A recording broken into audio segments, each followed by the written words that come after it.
The rain hammered against the kitchen window, like tiny fists demanding entry, each drop a sharp reminder of how small I'd become in this vast, indifferent city. My fingers trembled as I scrubbed at the stubborn wine stain on the marble counter, the ammonia burning my nostrils, mixing with the lingering scent of expensive cigars and leather that still clung to the air from tonight's private event. 3 years in New York, and I was still just another invisible hand keeping the machine running, cleaning up after people who would never see my face. The restaurant had emptied hours ago, but I remained as always, finishing what others left behind. My back ached, a dull throb that had become my constant companion since I'd picked up the double shifts. The black uniform they made us wear hung loose on my frame now. I'd lost weight I couldn't afford to lose, surviving on coffee and whatever the kitchen staff didn't throw away at closing. I was so focused on the stain that I didn't hear him enter. "You missed a spot." The voice cut through the silence like a blade. Smooth, dark, and laced with something that made every hair on my body stand at attention. I spun around, my heart lurching into my throat, the cleaning rag falling from my suddenly numb fingers. He stood in the doorway between the kitchen and the private dining room, and the world seemed to tilt on its axis. Everything about him screamed danger dressed in a $10,000 suit. The fabric clung to broad shoulders with the kind of precision that only came from custom tailoring, charcoal gray that somehow managed to look black in the dim kitchen light. His presence filled the space in a way that had nothing to do with his height, though he was tall, easily over 6 feet, and everything to do with the raw power that emanated from him like heat from a flame, but it was his face that made my breath catch.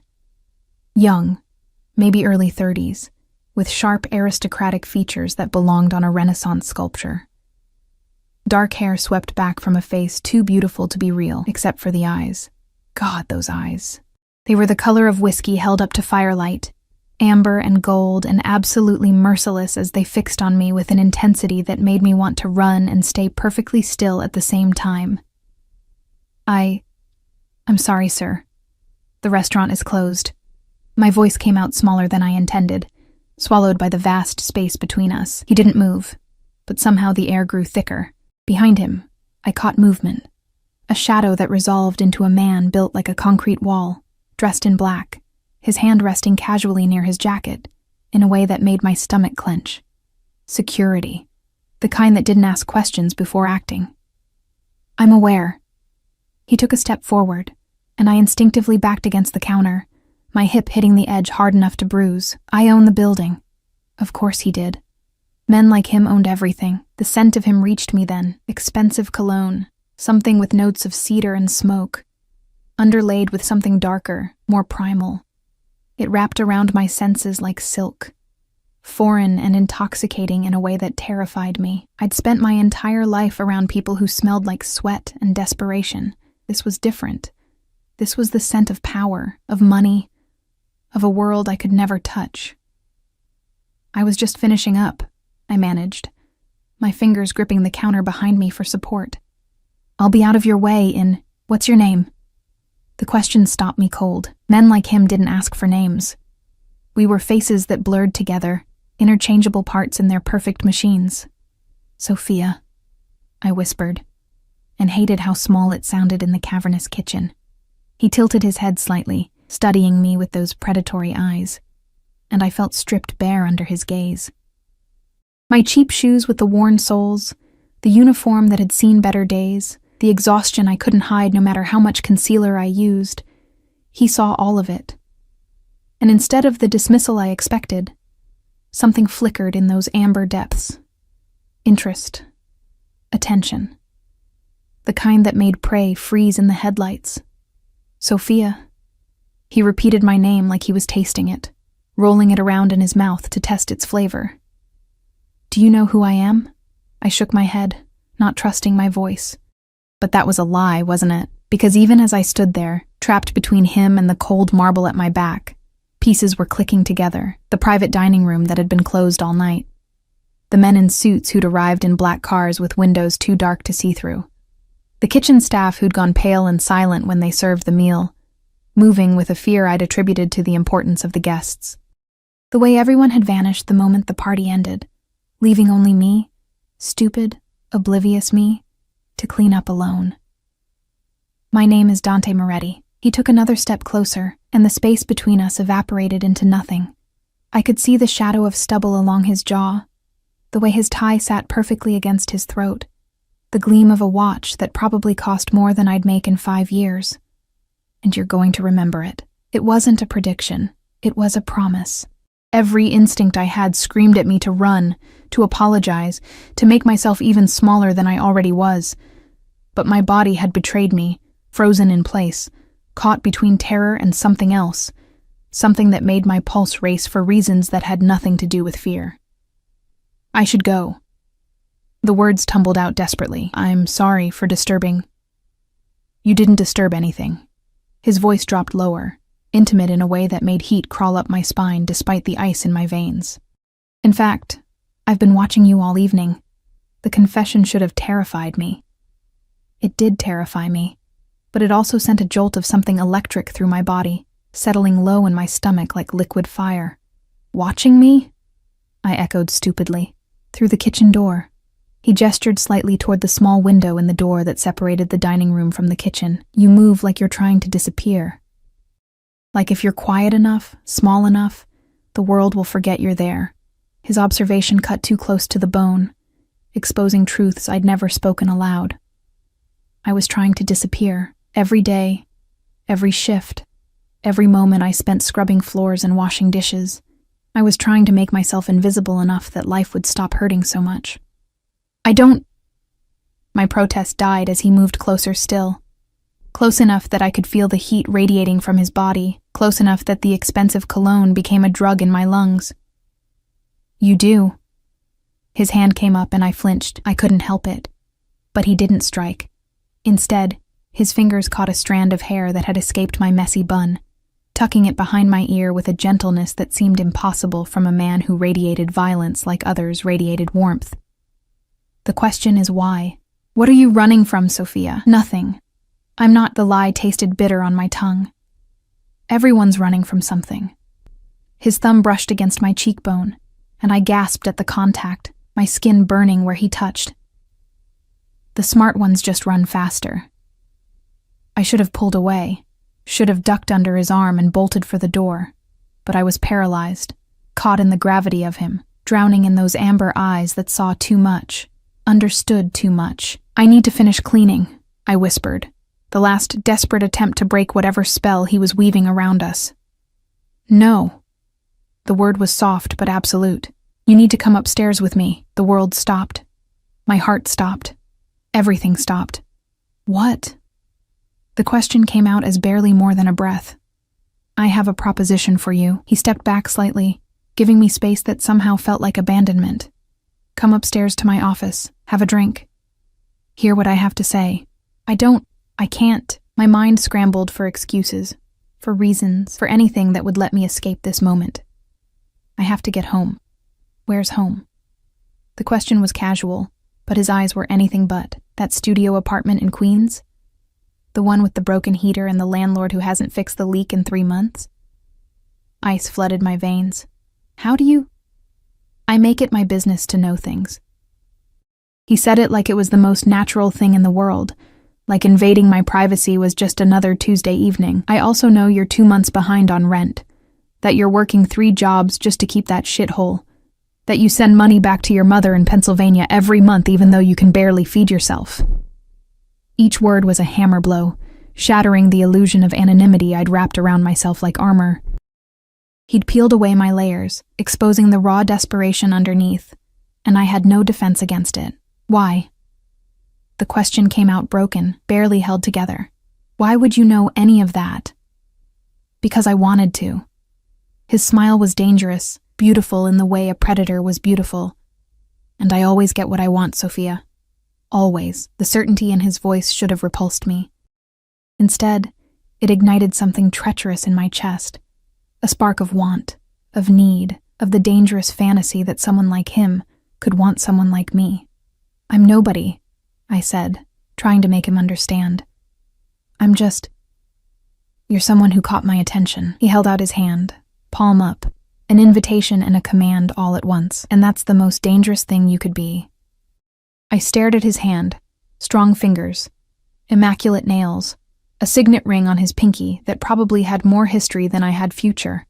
Taking it would change everything. I knew that with a bone-deep certainty that terrified me. Whatever waited upstairs, whatever proposition he had, it would mark a before and after in the story of my life. Behind him, the security guard shifted. A subtle reminder that I wasn't really being given a choice. Not really. Men like Dante Moretti didn't make requests. They made offers that sounded like requests, and the smart move was always to accept. But something in me hesitated, some last scrap of self-preservation that recognized the cliff edge I was standing on. What if I say no? I needed to know. Needed to understand exactly how much power I was surrendering. His smile widened, but it never reached his eyes. Then you walk out that door, go home to your broken apartment, and wake up tomorrow to the same life you've been living. Nothing changes. Nothing gets better. He paused, letting the words sink in like stones. But you'll always wonder what might have happened if you'd been brave enough to say yes. The manipulation was transparent, obvious even to me in my exhausted, terrified state. But that didn't make it less effective, because he was right. If I walked away now, I'd spend the rest of my life wondering, and wondering, I'd learned, was its own special kind of torture. My hand moved before my brain caught up, fingers trembling as they touched his palm. His hand closed around mine immediately, warm and strong and absolutely inescapable. The contact sent electricity shooting up my arm, settling in my chest like lightning in a bottle. "Good girl," he murmured, and the words shouldn't have affected me the way they did. Heat pooling in my stomach, breath catching in my throat. He tugged me gently away from the counter, and I followed, my legs moving on autopilot. The security guard fell into step behind us as Dante led me through the kitchen, past the dining room where hours ago I'd glimpsed him through that window, eating and drinking and commanding the attention of every man at the table with nothing more than his presence. We reached an elevator I'd never noticed before, hidden behind what I'd thought was a storage closet. Dante pressed his palm against a scanner, and the doors slid open with a soft hiss, revealing an interior of polished wood and brass that looked like it belonged in a different century. As we stepped inside, his hand still holding mine, I caught our reflection in the brass-framed mirror. The contrast was devastating. Him, immaculate and powerful, every inch the king of whatever dark empire he ruled. Me, small and faded beside him, a shadow trying to stand in the sun. The doors closed with a definitive click, sealing us in together, and as the elevator began its ascent, I couldn't shake the feeling that I'd just made the biggest mistake of my life. Or maybe, I thought, as his thumb traced slow circles against my wrist, it was the first real choice I'd ever made. The elevator climbed higher, carrying me toward whatever waited in the darkness above, and all I could think was that I'd never been more terrified or more alive in my entire life. The elevator doors opened onto a world I'd only seen in movies. The penthouse spread before me like a fever dream rendered in marble and glass, floor-to-ceiling windows that transformed the New York skyline into a glittering backdrop, furniture that looked like it belonged in a museum, art on the walls that I suspected was original despite my complete inability to afford such knowledge. Everything gleamed with the kind of cleanliness that came from people like me scrubbing it daily, people who vanished into service hallways before anyone important could see them. Dante's hand remained wrapped around mine as he guided me inside, and I felt the security guard's presence fade as he took position outside the elevator, a silent sentinel between this world and everything else. "Sit." Dante released my hand, gesturing toward a leather sofa that probably cost more than my car, if I'd had a car. "I'll get us drinks." I perched on the edge of the cushion, afraid to lean back, afraid to touch anything more than absolutely necessary. My reflection stared back at me from the dark windows, a ghost in a cheap uniform haunting a palace. What was I doing here? What could a man like Dante Moretti possibly want from someone like me?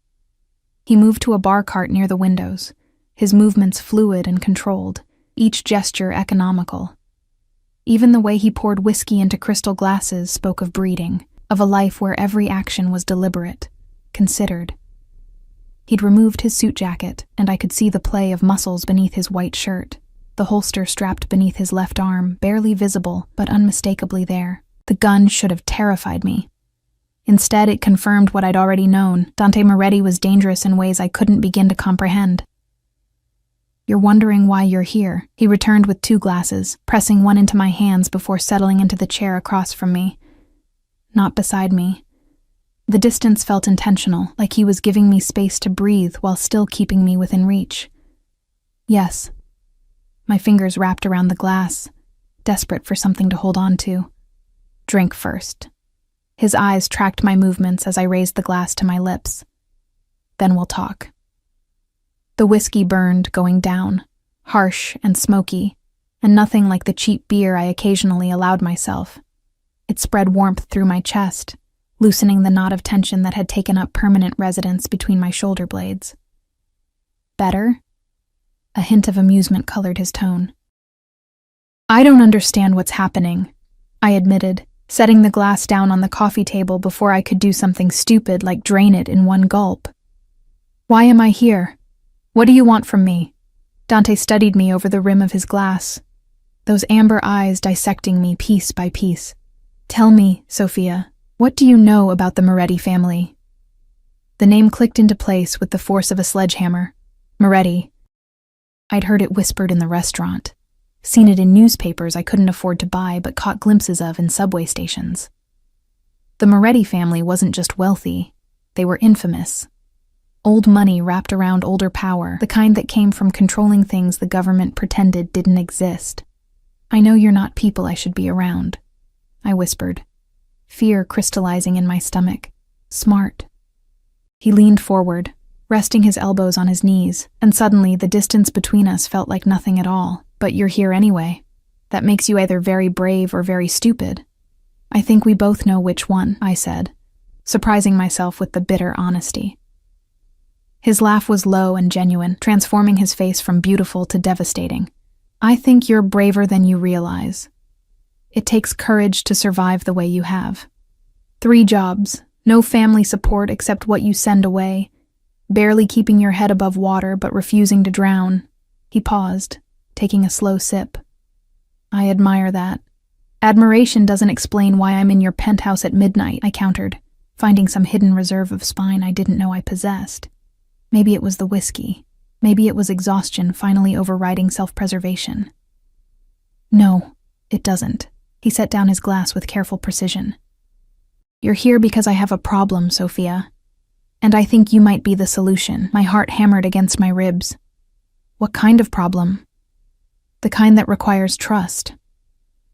His gaze intensified, pinning me in place. "My world is full of people who want something from me. Power, money, connections, protection. Everyone has an angle, an agenda. It makes genuine interaction complicated." I almost laughed at the absurdity. "And you think I don't want something from you? You just told me you know I'm drowning in debt. Of course you want something." He stood, moving to the windows, his silhouette outlined by the city lights. "But you're honest about your desperation. You don't hide it behind fake smiles and manufactured charm. You're raw, real. And that's exactly what I need." "I don't understand." The words felt inadequate, but they were all I had. He turned back to me, and the intensity in his expression made my breath catch. "I need someone to accompany me to certain events. Business dinners, charity galas, family gatherings. Someone who won't ask questions, who won't try to leverage the connection, who will simply be there." "Like an escort?" The word tasted wrong on my tongue. "Like a companion." His correction was sharp. "There's a difference. I'm not asking you to sleep with me, Sophia. I'm asking you to be seen with me." "Why me?" The question burst out before I could stop it. "There are hundreds of women who would see it as an opportunity to climb." He moved closer, each step deliberate. "Who would immediately start planning how to become the next Mrs. Moretti, how to sink their claws in deep enough that I couldn't extract them. You, on the other hand." He stopped directly in front of me, so close I had to tilt my head back to maintain eye contact. "You look at me like I'm a bomb about to explode. Aren't you?" I whispered. That dangerous smile returned. "Probably, but at least you're aware of it." He reached down, his fingers brushing against my chin, tilting my face up further. Here's my offer. You come with me when I need you. You dress appropriately. I'll provide the wardrobe. You smile. You stay close. You don't ask about my business. In return, I'll clear your debts. All of them. Your rent, your mother's medical bills, everything. The world tilted. That's over $50,000. Pocket change. His thumb traced along my jawline, and I shivered despite the warmth flooding through me. What you're offering me is worth far more than money. I don't understand what I'm offering you, I admitted, my voice barely more than a breath. Safety. The word was simple, but the weight behind it was enormous. In my world, Sophia, genuine indifference is the rarest commodity. You don't want to use me. You don't want to hurt me. You just want to survive. That makes you the safest person I could possibly have by my side. His logic was twisted, but I couldn't find the flaw in it. Maybe because the whiskey was clouding my judgment. Maybe because the offer was so impossibly generous that my desperate, exhausted brain couldn't process rejection. How long? I asked instead. 6 months. His hand dropped away, leaving my skin cold. Give me 6 months. After that, if you want to walk away, you walk away. No strings, no obligations. The debts stay cleared. It was too good to be true. Every instinct screamed that. But those same instincts had kept me locked in poverty, scrubbing floors and swallowing pride, going nowhere slowly. What's the catch? There had to be one. The catch, he said slowly, returning to his chair, is that while you're with me, you're mine. Not sexually. I meant what I said about that, but in every other way that matters. Where I go, you go. What I say, you do. You don't question. You don't hesitate. And you absolutely don't betray me. The possessiveness in his tone should have sent me running. Instead, it ignited something dark and needy inside me. Something that had been starving for someone to claim me, to see me as worth keeping. And if I say no, I had to ask, even though we both knew my answer. Then I call Marco. That's the guard outside, and he'll escort you home. You'll go back to your life, and I'll find someone else. He leaned back, supremely confident. But you won't say no, Sophia, because you're smart enough to recognize a lifeline when it's thrown to you. He was right. I hated that he was right. But sitting there in that impossible penthouse, wearing my threadbare uniform, feeling the weight of every unpaid bill and every exhausted morning, I knew I couldn't refuse. This was my chance. Maybe my only chance. Okay. The word fell from my lips like a stone into still water, creating ripples that would reshape everything. Triumph flashed across his features, quickly masked. Say it properly. I want to hear you agree to the terms. I'll do it. My voice strengthened slightly. 6 months. I'll be your companion. I'll go where you go, do what you say. No questions, no betrayal. And you'll be mine. He prompted, his eyes gleaming. And I'll be yours.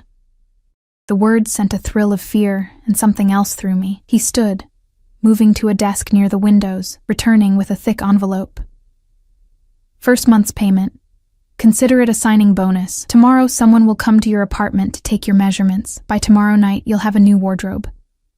Friday evening, I have a charity gala. That's where we start. I took the envelope with shaking hands, too afraid to open it. This is really happening. This is really happening, he confirmed, then checked his watch. Elegant, European, probably worth more than everything I owned combined. It's late. Marco will drive you home. The dismissal was clear, but I found myself hesitating. Why me? I asked again, needing to understand. Really, why me? Dante moved closer, his hand coming up to cup my cheek with unexpected tenderness, because when you look at me, you see a man. Not a name, not a reputation, not an opportunity, just a man. And I haven't been just a man in a very long time. Before I could respond, before I could process the vulnerability hidden in those words, he stepped back. Marco will be waiting. Go home, Sophia. Get some sleep. Your life changes tomorrow. I stood on unsteady legs, still clutching the envelope. As I moved toward the elevator, I felt his eyes tracking my every step, the weight of his attention like a physical touch. At the threshold, I turned back. He stood silhouetted against the windows, hands in his pockets, looking every inch the king of his dark domain. Beautiful and dangerous, and absolutely certain of his power. "Thank you," I whispered, though I wasn't sure what I was thanking him for. The money? The offer? The illusion that I mattered. "Don't thank me yet, Sophia." His smile was sharp in the darkness. "You might come to regret this." The elevator doors closed on his words, and as Marco drove me home through rain-slicked streets in a car that cost more than I'd make in 10 years, I opened the envelope with trembling fingers. $10,000 in cash stared back at me. I pressed my hand against my mouth, stifling the sob that threatened to escape. This was real. This was happening. And as the city lights blurred past the window, I couldn't decide if I'd just been saved or damned. Maybe, I thought as exhaustion finally crashed over me. It was both. The next morning arrived with cruel punctuality, sunlight stabbing through the gaps in my broken blinds like accusatory fingers. I'd barely slept. How could I? With $10,000 hidden beneath my mattress and the memory of Dante Moretti's amber eyes burning through my thoughts like a brand. I'd counted the money 3 times before hiding it, my hands shaking so badly I kept losing track. Real. It was real. Not a dream. Not a hallucination born from exhaustion and desperation. I'd made a deal with a man who wore danger like cologne, and now I had to live with the consequences. My phone buzzed at exactly 9 a.m., an unknown number flashing across the cracked screen. "Miss Castellano? This is Marie Chen. Mr. Moretti has retained my services to assist with your wardrobe. I'll be at your address in 30 minutes. She hung up before I could respond, leaving me staring at my reflection in the bathroom mirror. Greasy hair, dark circles, wearing the same uniform from last night because I'd been too stunned to change. This was what Dante wanted to parade around on his arm? This exhausted ghost? I scrambled through the fastest shower of my life, the water lukewarm because of course the building's hot water was rationed. My nice clothes consisted of 2 pairs of jeans and 3 shirts that weren't actively falling apart. I chose the jeans without stains and a black sweater with only 1 small hole near the hem, then stared at my tiny apartment with mounting horror. Marie Chen was coming here. Someone from Dante's world was about to see how I really lived. The studio was barely 300 square feet of peeling paint and warped floors. My bed was a mattress on a metal frame, covered with blankets I'd had since college. The kitchenette consisted of a hot plate, a mini fridge that hummed ominously, and a sink that dripped no matter how tightly I turned the faucet. The leak Dante had mentioned, the one he somehow knew about, had created a permanent water stain on the ceiling, brown and spreading like a disease. I shoved dirty clothes into the closet, threw dishes into the sink, and was attempting to make the bed look less pathetic when the knock came. Marie Chen was not what I expected. Petite, impeccably dressed in a tailored pantsuit, she swept into my apartment with the efficiency of a general surveying a battlefield. Her eyes cataloged everything in seconds. The poverty, the desperation, the sheer impossibility of my situation. "Well," she said, her tone neutral in a way that felt more damning than criticism, "we have our work cut out for us." Behind her, 2 assistants carried in garment bags, shoeboxes, and cases I couldn't begin to identify. They transformed my pathetic studio into a makeshift boutique with practiced ease, hanging clothes on a portable rack, arranging accessories on my rickety table. "Strip," Marie commanded, pulling out a measuring tape. "Everything off except undergarments." I hesitated, suddenly aware of how worn my bra was, how the elastic in my underwear had long since given up. But Marie's expression brooked no argument, so I peeled off my clothes with burning cheeks, standing in the middle of my apartment in my shame while she measured every inch of me with clinical precision. "Size 2, she muttered, making notes on a tablet. "Probably were a 4 before the weight loss. We'll need to account for that. Mr. Moretti wants you fed properly." She glanced up sharply. "When's the last time you ate a full meal?" Yesterday? The lie was transparent. Try again. 3 days ago. The admission tasted like failure. I had ramen. Marie's expression softened fractionally. "One of you, go to the deli on the corner, get soup, sandwich, fruit, actually edible food. She turned back to me. You'll eat while we work. Mr. Moretti was very specific. He wants you healthy. The casual possessiveness in her words, he wants you healthy, sent a shiver through me that had nothing to do with standing half naked in my cold apartment. For the next 3 hours, Marie orchestrated a transformation that felt more like an invasion. She brought dresses and fabrics I'd never touched, silk, cashmere, Italian wool, shoes that cost more than my monthly rent, jewelry that made my hands shake when she fastened it around my throat, makeup, skincare products, hair treatments, an arsenal of femininity that I'd never had access to, never even dreamed of affording. The gala is tomorrow night, Marie explained as she demonstrated proper skincare technique, her fingers surprisingly gentle as they smoothed cream across my face. Mr. Moretti will collect you at 7. You'll wear the midnight blue dress. It brings out your eyes. Hair down, minimal jewelry. He wants you to look elegant but not ostentatious. Does he always dictate what women wear? The question escaped before I could stop it. Marie's smile was knowing. Mr. Moretti dictates everything, Miss Castellano. The sooner you accept that, the easier your life will be. She stepped back, examining me with a critical eye, but for what it's worth, his taste is impeccable. Trust him. Trust him. The man who'd invaded my privacy, learned my secrets, and bought my compliance with money I desperately needed. Trust him. What else should I know? I asked instead, watching as her assistants packed away the clothes I wouldn't be wearing tomorrow, leaving only the essentials. Don't speak unless spoken to at first. Just observe. Don't drink too much. Mr. Moretti needs you clear-headed. Don't wander away from him. There will be people there who would love to use you against him. She paused, her expression turning serious. And whatever you see, whatever you hear, forget it the moment you leave. His world has rules, Miss Castellano. Break them, and the consequences are severe. Fear crawled up my spine. What kind of consequences? The kind we don't discuss. Marie handed me her card. My number. Call if you need anything before tomorrow. Mr. Moretti wants you comfortable. After they left, my apartment looked both better and worse. The new clothes hanging in my closet mocked everything else I owned. The skincare products lined up on my bathroom sink seemed to highlight the water damage and mold. I was Cinderella with one foot in the ball and one still trapped in the ashes. I forced myself to eat the sandwich they'd brought, though it sat like stones in my shrunken stomach. Then I pulled out my laptop, ancient, held together with tape and prayer, and did what I should have done last night. I researched Dante Moretti.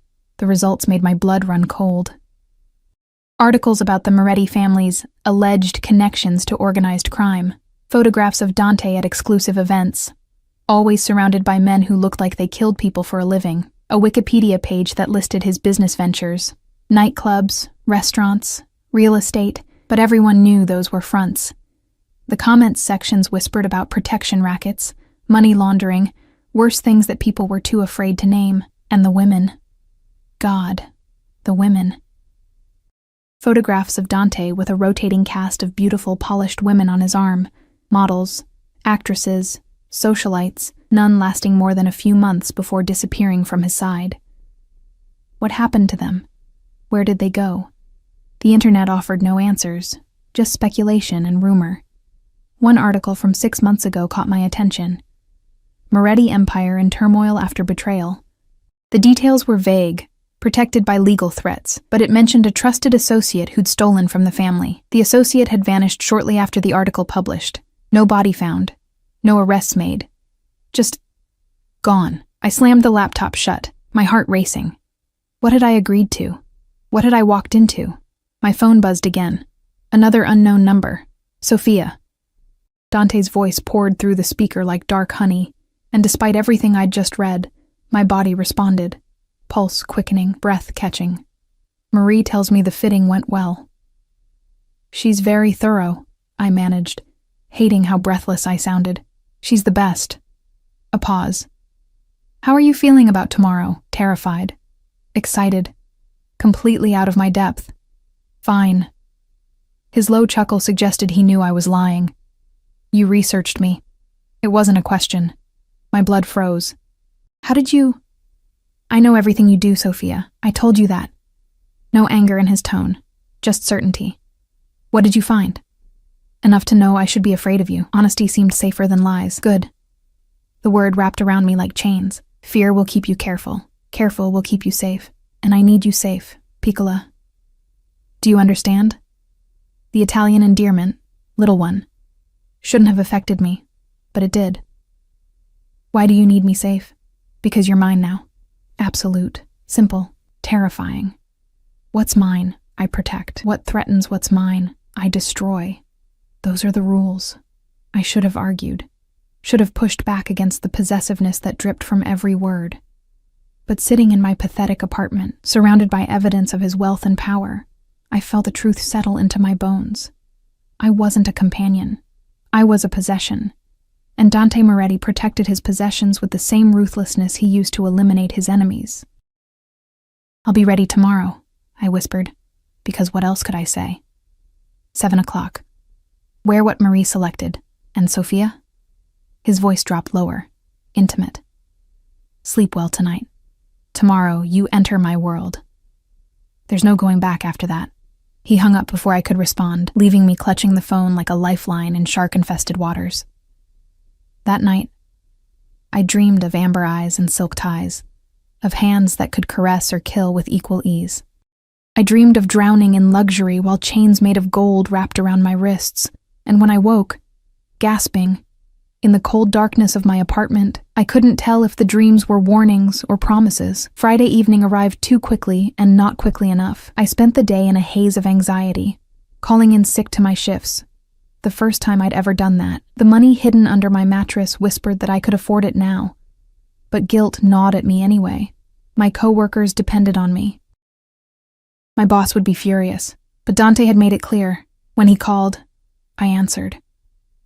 Everything else was secondary. I started getting ready at 5, following Marie's instructions with trembling hands.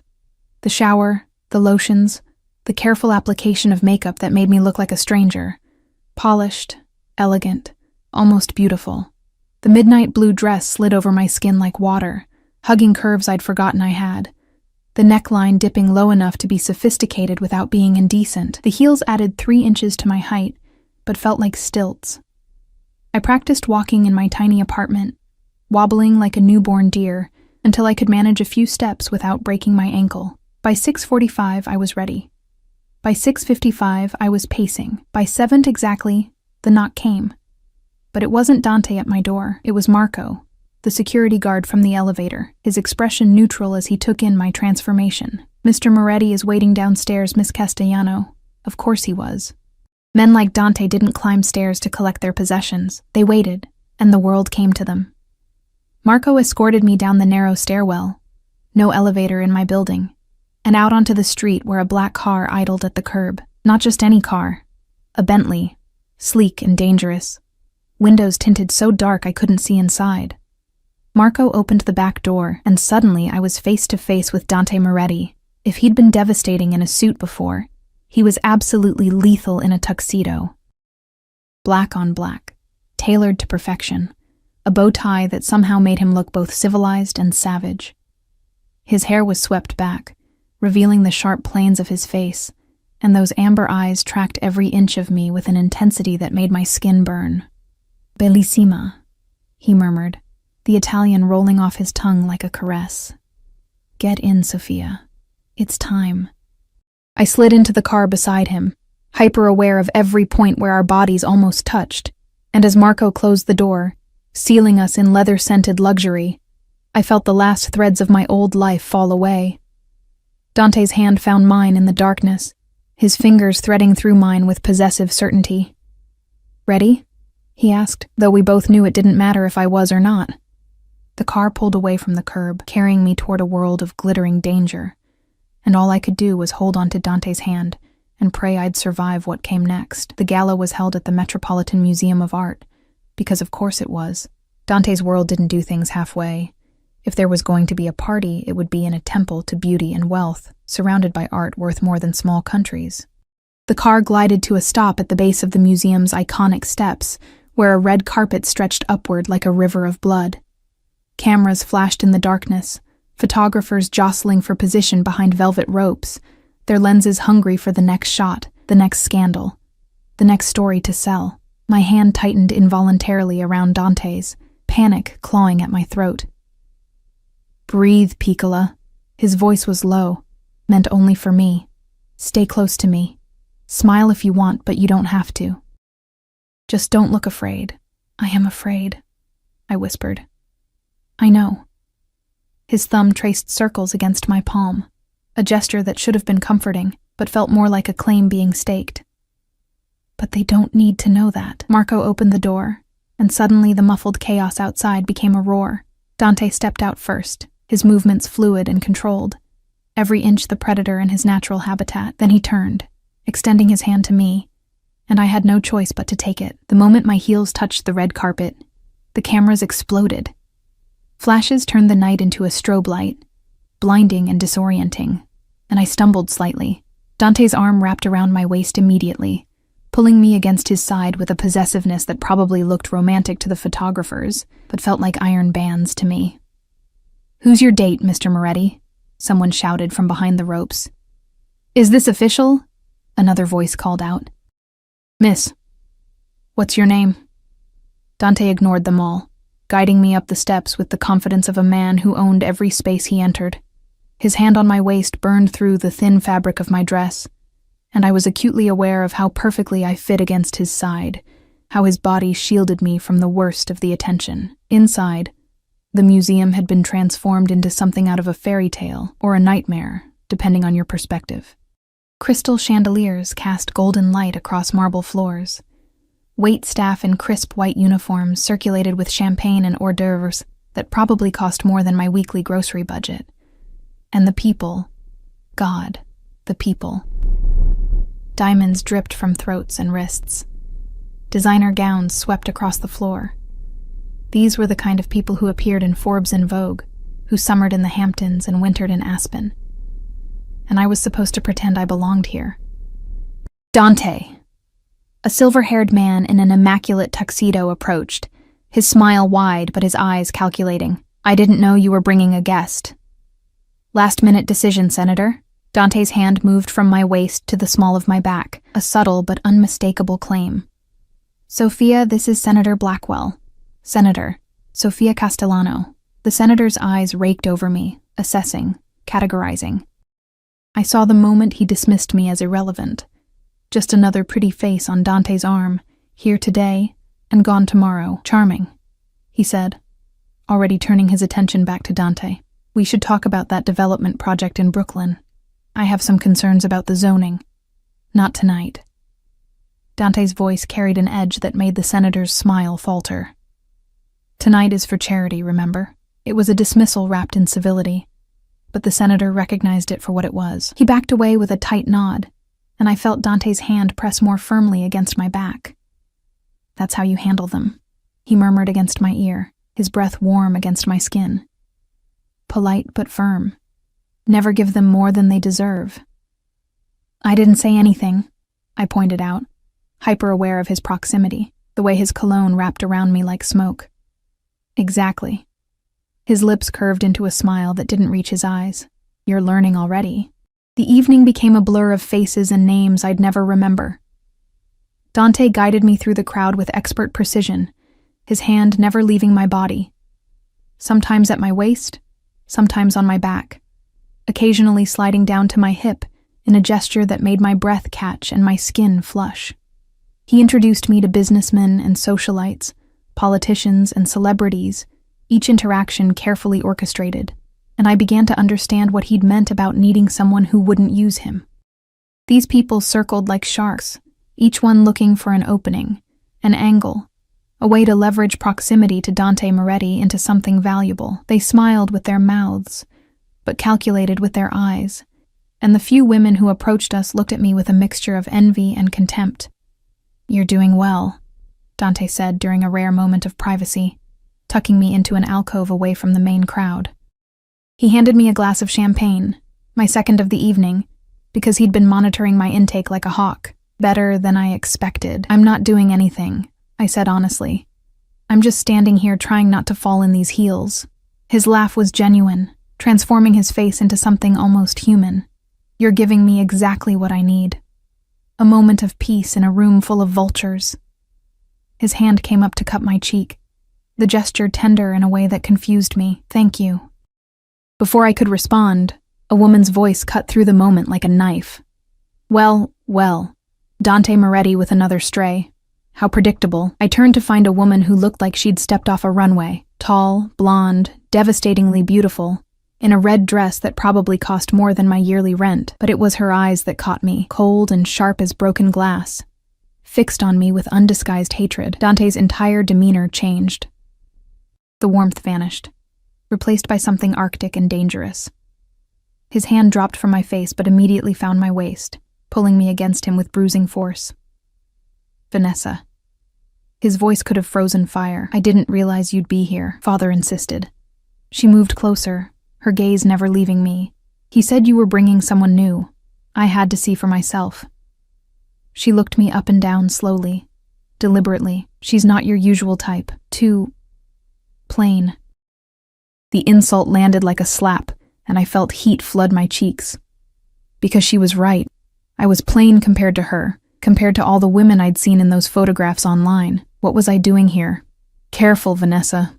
Dante's warning was soft but deadly. "You're speaking about something that belongs to me." The possessiveness should have bothered me. Instead, it sent a thrill through my body that I didn't want to examine too closely. Vanessa's perfectly painted lips curved into a cruel smile. "Belongs to you? How long until you get bored and discard this one too? A month? 2? She leaned closer, her perfume cloying and expensive. "Tell me, darling, has he told you what happened to the last girl who thought she was special?" "That's enough." Dante's voice cracked like a whip, and suddenly Marco was there, materializing out of nowhere. "Escort Miss Vanessa back to her father. Now, you can't just—" Vanessa started, but one look at Dante's face silenced her. I'd never seen someone's expression turn so cold, so utterly devoid of mercy. This was the man who made people disappear. This was the monster beneath the beautiful mask. Marco took Vanessa's arm, gently, but inexorably, and guided her away. She threw one last venomous look over her shoulder before vanishing into the crowd. The moment she was gone, Dante's hand moved to my chin, tilting my face up to meet his eyes. The coldness was still there, banked but not extinguished. "Are you all right?" he asked, and I heard genuine concern beneath the anger. "Who was she?" My voice shook slightly. "And what happened to the last girl?" "Vanessa is the daughter of a business associate. She thinks we have an understanding." His thumb brushed across my lower lip and I shivered. "We don't. As for the last girl," he paused, something dark flickering across his features. "She betrayed me. She thought she could steal from me and disappear. She was wrong." "What did you do to her?" I had to know, even though part of me didn't want the answer. "What I do to everyone who betrays me." His eyes bored into mine, making sure I understood. I made sure she could never do it again. The implication hung between us, heavy and terrible. And yet, standing there with his hand on my face, his body pressed against mine, I couldn't make myself pull away. Because beneath the fear, beneath the rational voice screaming at me to run, there was something else, something that responded to his darkness, with a hunger I didn't understand. "Are you afraid of me now?" he asked softly. "Yes," I whispered. "Good." He leaned closer, his lips brushing against my ear. "Fear will keep you honest, and honesty will keep you safe. Remember that, Sophia." Before I could process his words, he straightened, his public mask sliding back into place. "Come. There's someone I want you to meet." He guided me through the crowd again, but everything had changed. I was acutely aware of the danger radiating from him, of the way people instinctively moved out of his path, and I was aware of my own traitorous body, responding to his touch, despite knowing what he was capable of. We approached an older man holding court near a massive marble sculpture. 60s, distinguished, with silver hair, and eyes that missed nothing. The group around him parted immediately when they saw Dante approaching. "Uncle Salvatore." Dante's voice warmed slightly, the first genuine warmth I'd heard all evening. "I'd like you to meet Sofia Castellano." The old man's eyes sharpened with interest, studying me with an intensity that rivaled Dante's. "Castellano? Italian?" My grandfather was from Sicily, I managed, my voice steadier than I expected. Ah. Something shifted in Salvatore's expression. Good bloodline. And what do you do, Miss Castellano? The question was a test. I could feel Dante tense beside me, waiting to see how I'd answer. I could lie, inflate my importance, or I could tell the truth and risk embarrassing him. I work in restaurants, I said simply. Whatever needs doing. Salvatore's eyebrows rose, and I braced for judgment. Instead, he laughed, a deep, genuine sound. Honest. When's the last time you brought someone honest to these things, Dante? Too long, Dante admitted, and I felt his hand squeeze my waist approvingly. Keep this one, Salvatore advised, his eyes twinkling. The honest ones are rare. As we moved away, Dante pulled me closer. You surprised me, he murmured. Most would have tried to seem more impressive. I'm not impressive, I said. Lying about it won't change that. You're wrong. His voice dropped to that intimate register that made my stomach flutter. You're the most impressive person here. You're surviving a world that wants to break you, and you're still standing.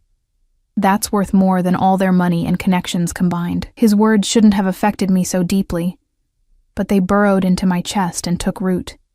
When's the last time someone had seen my struggle as strength instead of failure? The rest of the evening passed in a haze. Dante kept me close, his body a constant presence against mine, his hand never straying far, and slowly, I began to understand the nature of his possession. It wasn't about control, or not just about control, it was about protection. In his world, being claimed by Dante Moretti meant being untouchable. The way people's eyes skated over me after his declaration to Vanessa, the careful distance they maintained, it was because I wore his mark. I was his. And in his world, that meant something. Near midnight, as the gala began winding down, Dante guided me toward a private balcony overlooking the museum's sculpture garden. The cool night air was a relief after the stifling heat of the party, and I breathed deeply, trying to clear my head. You did well tonight. Dante stood close behind me, his hands coming to rest on the balcony railing on either side of me, caging me in, better than well. You were perfect. I barely spoke, I pointed out, hyper-aware of his body heat at my back. Exactly.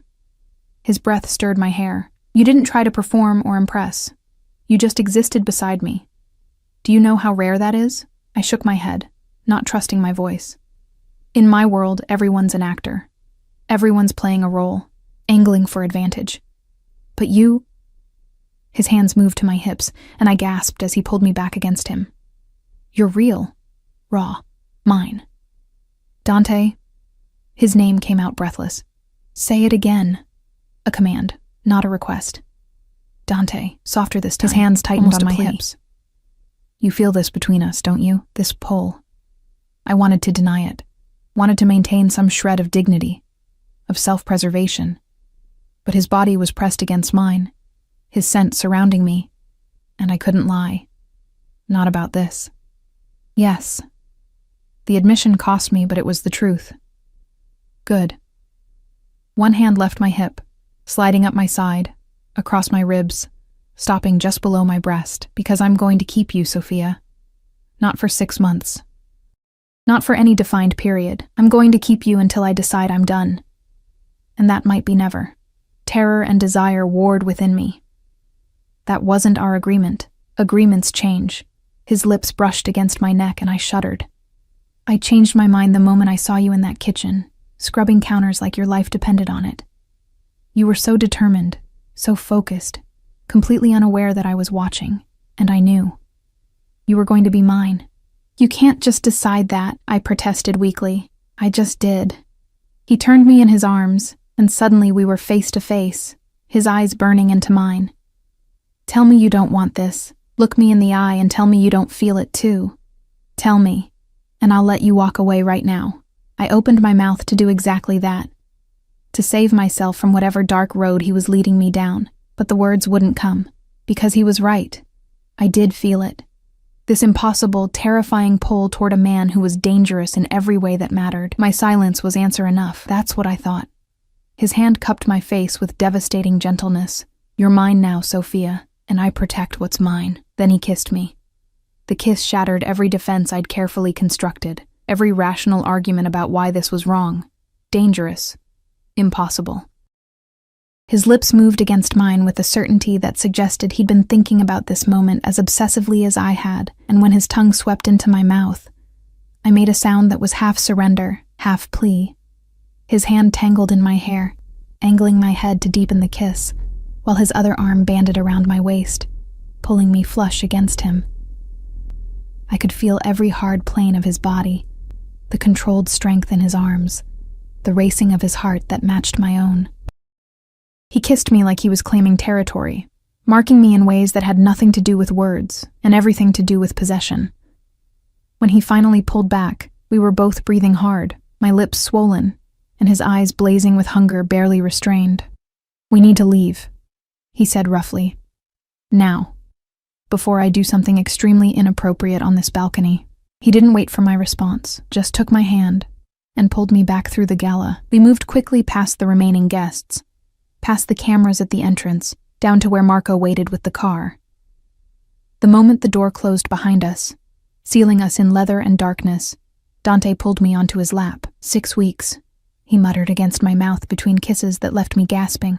"I told myself I'd wait 6 weeks before touching you, give you time to adjust, to understand what being mine meant." His teeth grazed my neck, and I arched into him helplessly. "Made it 6 hours. Dante..." I tried to form coherent thoughts, but his mouth was doing things to my throat that short-circuited my brain. "This wasn't supposed to. We agreed." "I know what we agreed." He pulled back enough to look at me, his eyes molten in the darkness. "And I'm changing the terms. I want you, Sophia, not just as arm candy at parties. I want you in my bed, in my life, in every way that matters. I'm not..." I struggled for words. "I'm not equipped for this. Your world, your life, the danger. I'll keep you safe." His hands framed my face, forcing me to meet his eyes. "That's what you don't understand yet. Nothing will touch you while you're mine. No one will hurt you, threaten you, or take you from me. I'll burn down the entire city first." The vow should have terrified me. Instead, something inside me, some broken, desperate part that had been alone for too long, believed him. "What if I say no?" I had to ask, even though we both knew I wouldn't. "Then I'll court you properly." His thumb traced my lower lip. "Flowers, dinners, the whole traditional routine. I'll wait until you say yes." He paused, his expression turning predatory. "But you won't say no, Sophia, because you want this as much as I do." He was right, and we both knew it. So instead of arguing, I kissed him again, pouring every confused emotion into the contact. Fear and desire and desperate need all tangled together until I couldn't separate them anymore. The drive to his penthouse passed in a blur of heated kisses and whispered promises. By the time we stumbled through his door, my dress was half unzipped and his bow tie hung loose around his neck. He pressed me against the wall of his entryway, his body pinning mine, his mouth trailing fire down my throat. "Tell me to stop." His voice was ragged. "If you want to stop, tell me now." But I didn't want to stop. For the first time in years, I wanted something for myself, not survival, not responsibility, just this wild, reckless thing burning between us. "Don't stop," I whispered.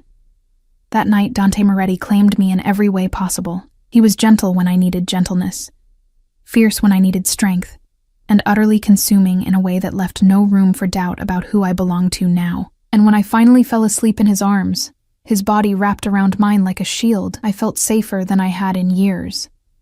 Even if that safety came from the most dangerous man I'd ever met. The next morning, I woke in sheets that probably cost more than my car would have if I'd owned a car. Sunlight streamed through floor-to-ceiling windows, and for a moment, I forgot where I was.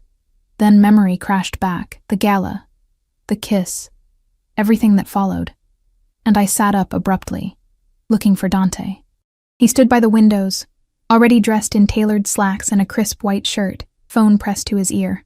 When he saw me awake, his expression softened in a way I was learning meant affection in his carefully controlled world. "Handle it," he said into the phone, then hung up. "Good morning, Bellissima." "Hi." I pulled the sheet up, suddenly self-conscious in the morning light. He crossed to the bed, sitting on the edge, his hand finding my face with the familiarity of someone who'd earned the right to touch. Regrets? I don't know yet, I admitted honestly. Should I have them? Probably. His smile was wry. But it's too late now. You're in this with me. Before I could respond, his phone buzzed again. He glanced at the screen, and his expression darkened. I need to handle something. Stay here. Don't leave the penthouse. What's wrong? Business. He kissed my forehead, already moving toward the door. Marco will be outside if you need anything. I'll be back soon.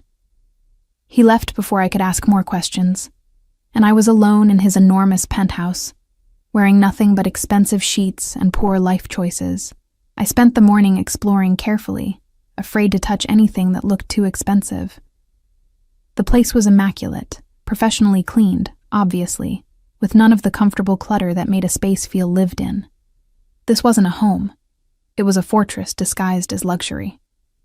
In the bathroom, I found new toiletries still in their packaging. My preferred brands, I realized with a start. How had he known? But of course he had. Dante made it his business to know everything. I showered and dressed in one of the outfits Marie had left at my apartment. Jeans and a cashmere sweater that felt like wearing a cloud. I was attempting to make coffee in his intimidatingly high-tech kitchen when I heard raised voices from the hallway. Told you to wait downstairs, Marco's voice sharp with tension. I need to see him. Now, a woman's voice, familiar from last night. Vanessa. My stomach dropped. I moved toward the door, unsure if I should hide or confront, when it burst open. Vanessa swept in, looking immaculate despite the early hour, her eyes scanning the space until they landed on me. Well? Her smile was poison. He works fast, doesn't he? Miss Vanessa, you need to leave. Marco stood in the doorway, his hand near his weapon. It's fine, Marco.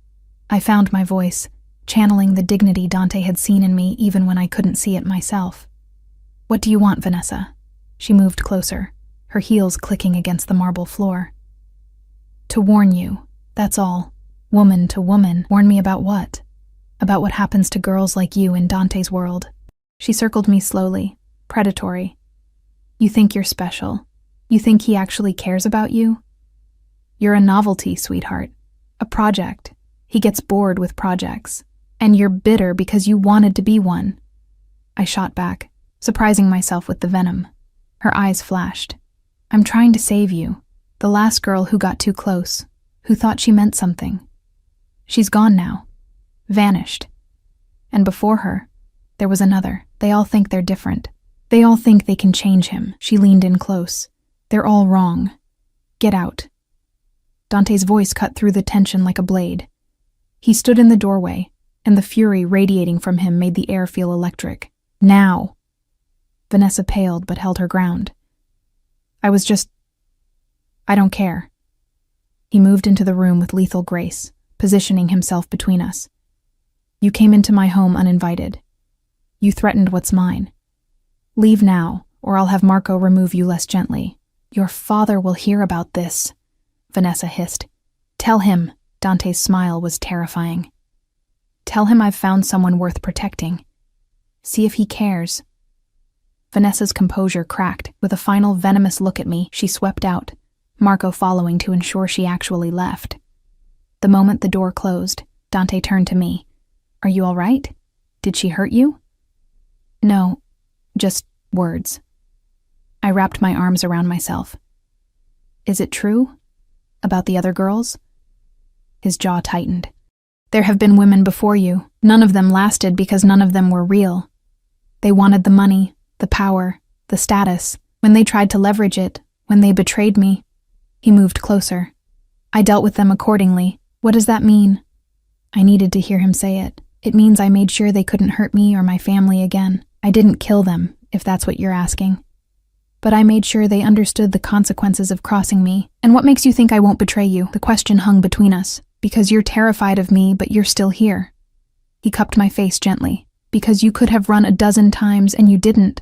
Because when I look at you, I don't see calculation. I see fear and desire and honesty. His forehead pressed against mine. I see someone worth keeping. I'm still scared, I whispered. Good. That means you're smart. He kissed me softly. But I need you to trust me, Sophia. Can you do that? Trust the monster. Trust the man who admitted to destroying people who crossed him. Trust someone who'd invaded my privacy and bought my compliance. But when I looked into his eyes, I saw something beneath the predator. Vulnerability, loneliness, the desperate need to find something real in a world built on lies. And I realized we weren't so different, him and me. Both of us trying to survive in worlds that wanted to break us. Both of us desperate for something genuine. I'll try, I said finally. His smile was worth the risk. The weeks that followed were a strange blend of luxury and danger, of tender moments and harsh realities. I moved into Dante's penthouse officially. My sad little apartment packed up by people I never saw. My debts vanished overnight. My mother's medical bills, covered, everything I'd been drowning in, gone. In return, I became part of Dante's life completely. I attended business dinners where men discussed things I pretended not to hear. I learned to stand silently at his side, reading the room for threats while he conducted business. I became fluent in the language of his world, the careful distances, the coded words, the understanding that some questions were never asked. But at night, in the darkness of his bedroom, he was just Dante, just a man who held me like I was precious, who whispered plans for a future I was afraid to believe in, who made me feel seen in ways no one ever had. I have something to tell you, he said one evening. 3 months into our arrangement, we sat on his balcony, the city glittering below us, his arm around my shoulders. About my father. I tensed. He rarely spoke about his family beyond Salvatore. He wants to meet you. Officially. Dante's voice was careful. It means he's accepting you as part of this family. Is that good? I asked. It's everything. He turned to look at me, his eyes serious. It means you're not temporary anymore, Sophia. It means you're permanent. Mine. Family. The word settled over me like a blanket, comforting and suffocating all at once. Family meant protection, but it also meant obligation. It meant being woven into the fabric of his world so tightly that extraction would tear me apart. Okay, I said simply, because what else could I say? I was already in too deep to swim back to shore. The meeting with his father was scheduled for the following week, but it never happened, because 4 days later, I woke up nauseous, my body rejecting breakfast with violent insistence. At first, I thought it was food poisoning. Then, I thought it was stress, but when it continued for 3 days straight, accompanied by exhaustion and heightened emotions, I knew with a certainty that made my blood run cold. I was pregnant. The pregnancy test I bought at a pharmacy 3 blocks from Dante's building, too afraid to buy it anywhere closer, confirmed what my body already knew. 2 pink lines that changed everything. I stared at the test in the pharmacy bathroom, my hand shaking so badly I nearly dropped it. What was I going to do? How could I tell Dante? We'd been careful, mostly careful, but apparently not careful enough. And now, I was carrying the child of a man who destroyed people for betraying him, who'd built his life on violence and control. What kind of father would he be? What kind of life could I give a child in his world? I wrapped the test in toilet paper and shoved it deep in my purse, my mind racing. I needed time to think, to figure out how to tell him, to understand what this meant for us. But fate, it seemed, had other plans. That evening, Dante came home earlier than usual, his expression thunderous. We have a problem. What kind of problem? I asked, trying to keep my voice steady, hyper-aware of the pregnancy test hidden in my purse across the room. Someone's been asking questions about you, about your background, your family, why you're with me. His eyes burned with barely contained fury. Someone's trying to use you against me. My blood ran cold. Who? I don't know yet, but I will. He pulled me against him, his arms like steel bands. I'm sending you away, somewhere safe, just until I handle this. No. The word burst out before I could stop it. I'm not leaving you. It's not a request, Sophia. His voice turned hard. You're in danger, real danger, and I won't risk you. We argued for hours, his insistence meeting my stubborn refusal. I couldn't leave now. Not when I needed to tell him about the baby. Not when everything was about to change. Finally, exhausted, we went to bed. The argument unresolved. Dante held me tightly, as if he could protect me through sheer force of will, and I lay awake, one hand pressed against my still flat stomach, wondering how to tell him that he wasn't just protecting me anymore. The next morning I woke alone. Dante had left early, a note on his pillow saying he'd be back by evening. I spent the day in a haze of anxiety, the pregnancy test burning a hole in my consciousness. I needed to tell him. Today. When he got home, I'd tell him everything. But when evening came, it wasn't Dante who walked through the door. It was Marco, his face grave. "Miss Sophia, you need to come with me. Now. What's wrong? Where's Dante?"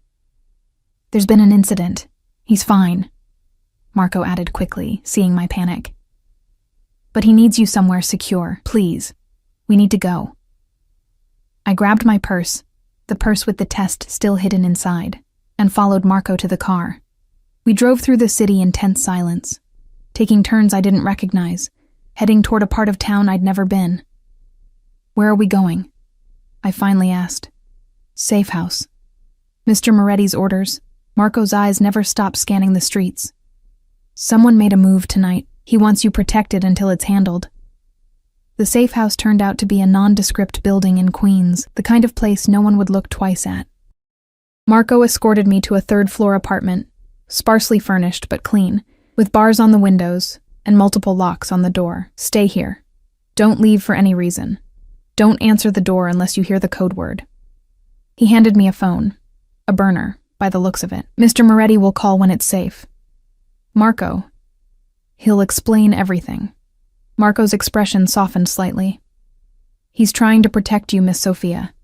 Let him."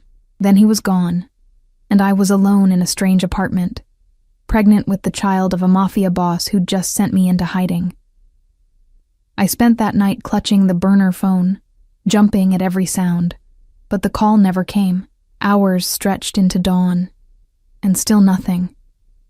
I tried to stay calm, tried to trust that Dante knew what he was doing, but as morning light crept through the barred windows, panic began to set in.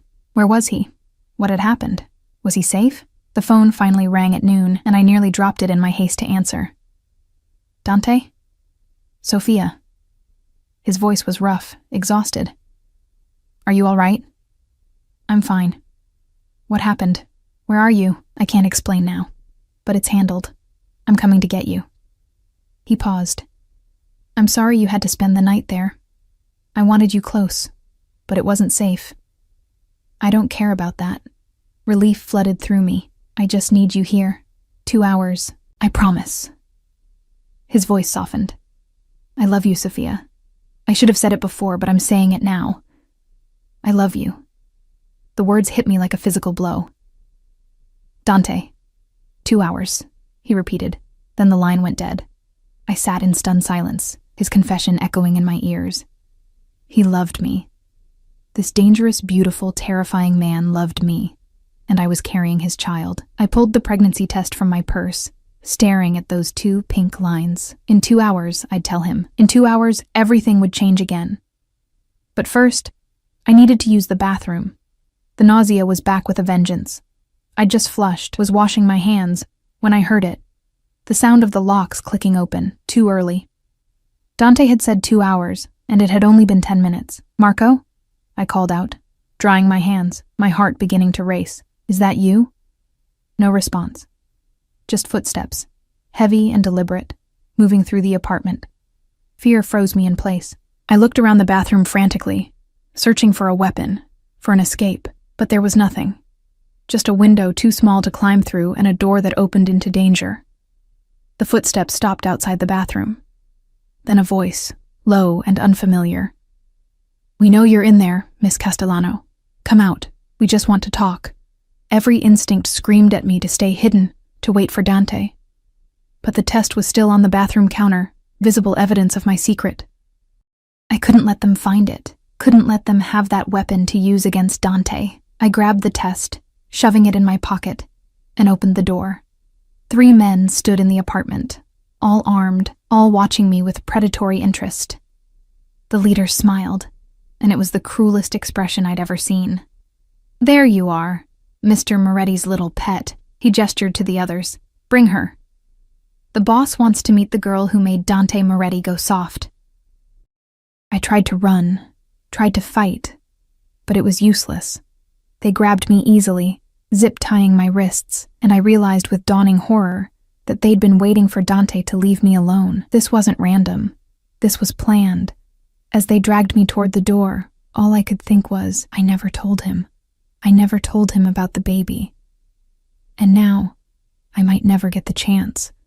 They took me to a warehouse on the waterfront, the kind of place where screams wouldn't carry and bodies could disappear into the river without anyone noticing. They threw me into a chair, the metal cold against my back, and zip-tied my ankles to the legs.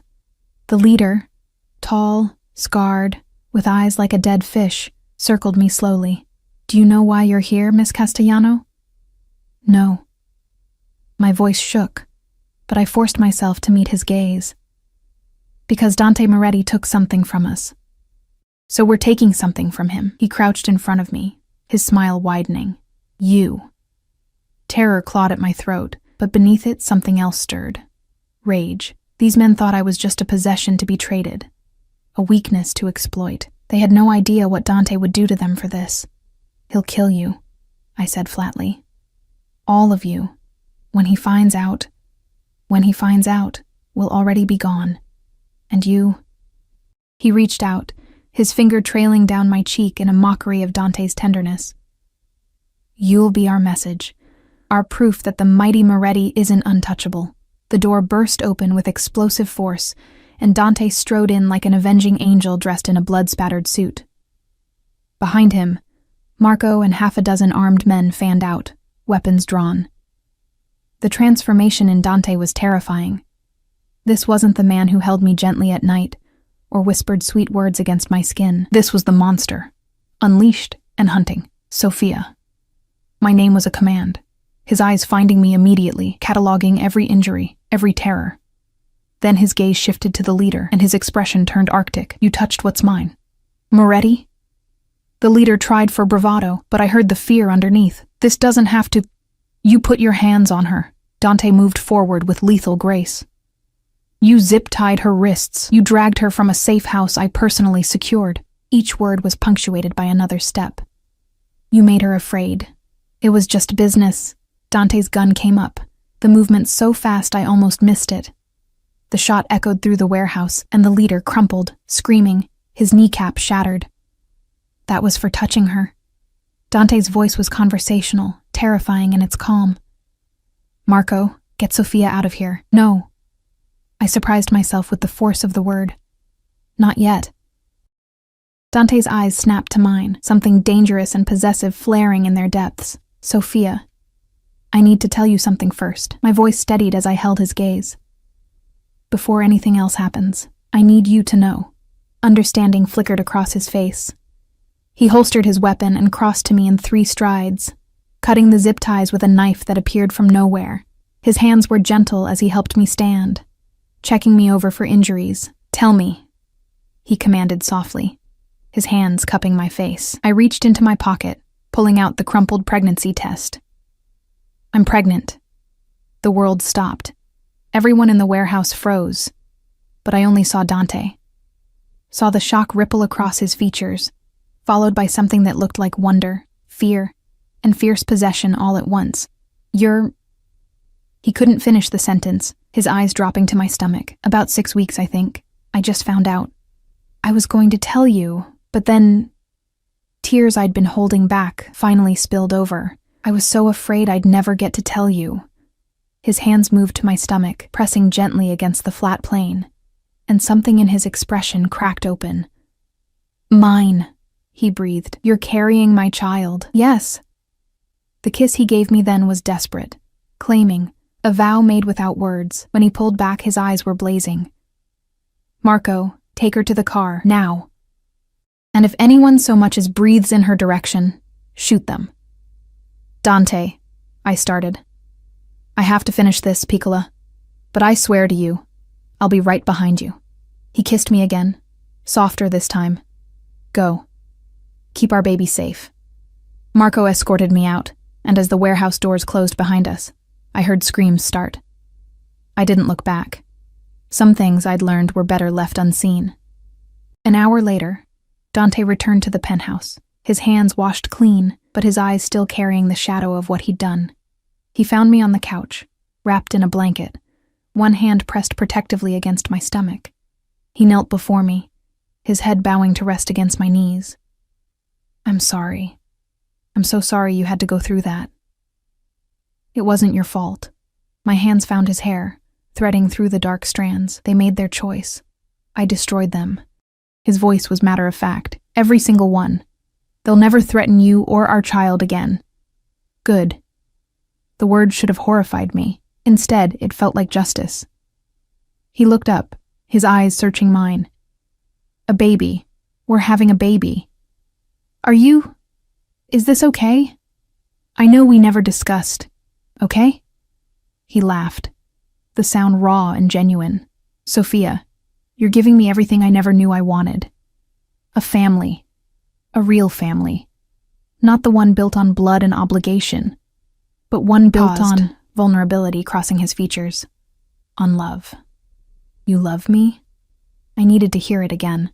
Needed to know last night's confession wasn't just fear talking, more than I thought possible. He rose, pulling me into his arms. You came into my world, terrified and desperate, and somehow you tamed the monster. You made me want to be better, to build something that won't crumble under the weight of violence. I didn't tame anything, I protested. You're still dangerous. For you. To protect you. His hand covered mine on my stomach. And now, to protect them. Our child will grow up safe, Sophia, I swear it. Over the next months, as my body changed and grew, so did our lives. Dante became fiercely protective, almost obsessively so. He moved business meetings to accommodate my doctor's appointments. He had the penthouse child-proofed months before it was necessary. He read parenting books with the same intensity he brought to business deals, and he loved me with a ferocity that sometimes scared me, but always anchored me. The night I went into labor, 7 months after that first encounter in the restaurant kitchen, Dante held my hand through every contraction, his face pale but determined. And when our daughter finally arrived, tiny, perfect, with my eyes and his dark hair, he cried. I'd never seen him cry before. The monster wept over his daughter, holding her like she was made of glass and starlight. Isabella, he whispered, naming her after his grandmother. My little queen.